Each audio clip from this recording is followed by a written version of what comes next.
बोलो जय श्री राम, बोलो जय श्री राम। जय श्री राम मिलेगा तभी प्रसाद मिलेगा।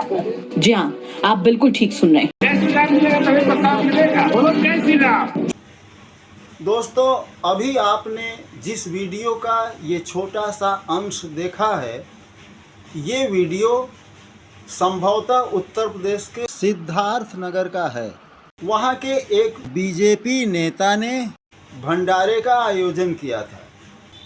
अगर आप लोगों को कपड़ों से पहचानते होंगे तो एक मुस्लिम शख्स है जिसको जय श्री राम के नारे की कीमत के बदले खाने की एक प्लेट दी जाती है। बाकायदा इस घटना की वीडियोग्राफी करके इसको सोशल मीडिया पर अपलोड करना, सारा मामला पूर्व नियोजित लगता है।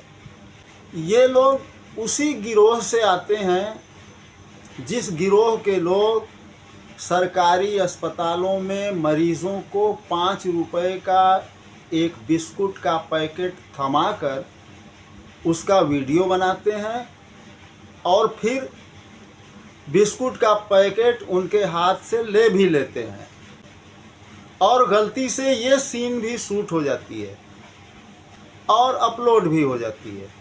एक ऐसे गरीब मुसलमान जिसकी भूख की तपिश उसकी आस्था पर भारी पड़ रही हो, उससे जय श्री राम का नारा लगवाकर आयोजक के चेहरे पर एक विजय की मुस्कान कुछ देर के लिए आ सकती है। कुछ दिन पहले भी इसी तरह की एक घटना सामने आई थी। एक बीजेपी कार्यकर्ता ने इसी तरह भंडारा किया था। उसमें एक दाढ़ी टोपी वाला शख्स भी चला गया था।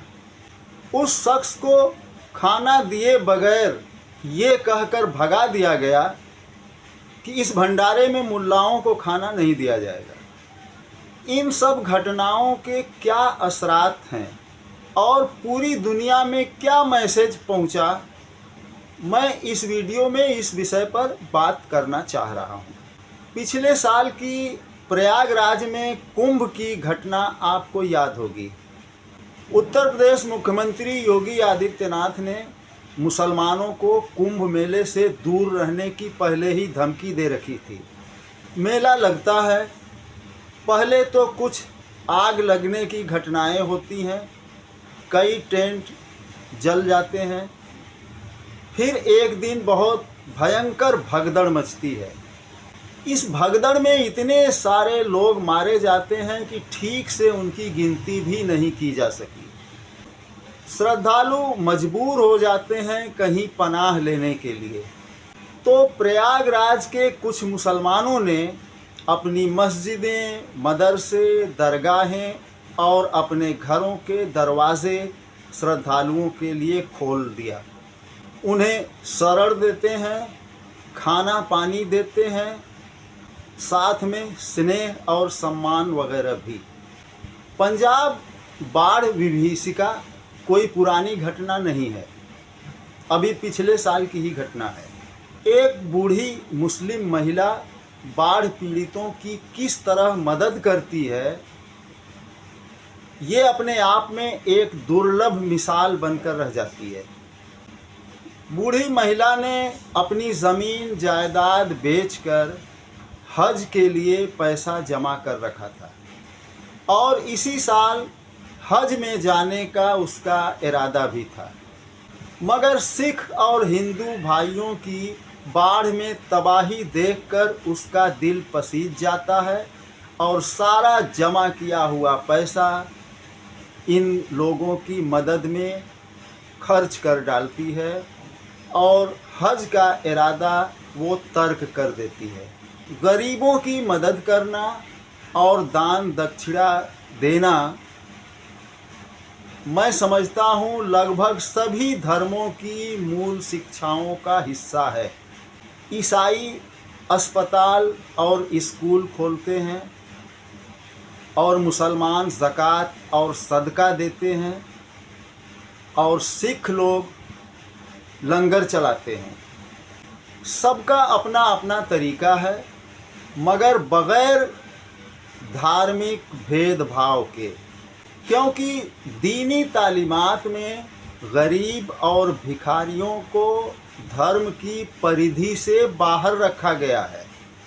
मगर आज यहाँ बीजेपी के जिस नेता ने गरीबों और भिखारियों को धर्म की परिधि में लाकर पीटने का जो दुस्साहस किया है, उसने पूरे हिंदू समाज को दया और परोपकार के कंपटीशन से बाहर कर दिया है। क्योंकि वो शख्स कोई घुरहु कतवारू नहीं है, वो सिस्टम का एक जिम्मेदार शख्स है। उसका संदेश पूरी दुनिया में गया और पूरी दुनिया भारत के हिंदुओं को देखने का अपना नज़रिया बदल देगी। जिस तरह की हवा हमारे देश में चल रही है, मैं एक ट्रेंड बनता हुआ देख रहा हूँ कि 5 किलो आलू लाओ सब्जी बनाओ और 4 किलो आटा लाओ पूड़ी बनाओ और कर दो भंडारा। किसी दाढ़ी टोपी वाले शख्स को भी पकड़ लाओ और उसे बेइज्जत करो और उसका वीडियो बनाओ और उसको अपलोड कर दो। इससे कुछ पहचान बन जाएगी, लोग जानने लगेंगे कि ये हिंदुत्व का रक्षक फला नेता है। दोस्तों, हमारे मज़हब इस्लाम की ये तालीम है कि अगर किसी गरीब, मिस्कीन, यतीम, भिखारी की आप मदद करते हैं तो दाहिने हाथ से मदद करें तो बाएं हाथ को भी पता न चले। जिसने दिखावे के लिए किसी की मदद की तो उसका पुण्य बिल्कुल अकारत चला जाएगा। मगर अन्य धर्मों की शिक्षाओं में इस विषय पर क्या निर्देश दिया गया है, कुछ आप लोग भी पता करिएगा और कमेंट बॉक्स में लिखिएगा। दोस्तों, ज़रा टाइमिंग पर ध्यान दीजिएगा कि एक मुसलमान शख्स से भंडारे में जय श्री राम का नारा लगवाने की घटना उन दिनों हुई है जिन दिनों राम मंदिर में चढ़ावे की रकम में डकैती की खबर पूरी दुनिया में गर्दा उड़ा रही है। राम भक्तों के भेष में महमूद गजनवियों की एक फौज खड़ी है, जिन्होंने न सिर्फ आस्था को चकनाचूर किया है बल्कि श्री राम की प्रतिष्ठा और अस्तित्व पर भी सवालिया निशान लगा दिया है। जिस बड़े पैमाने पर राम मंदिर में चंदे की लूट हुई है, उसमें 5 लोगों से 2 करोड़ रुपए बरामद भी किए जा चुके हैं और संभावित राशि 200 करोड़ से बढ़कर 1400 करोड़ बताई जाने लगी है और एक SIT गठित कर दी गई है जो अभी जांच कर रही है।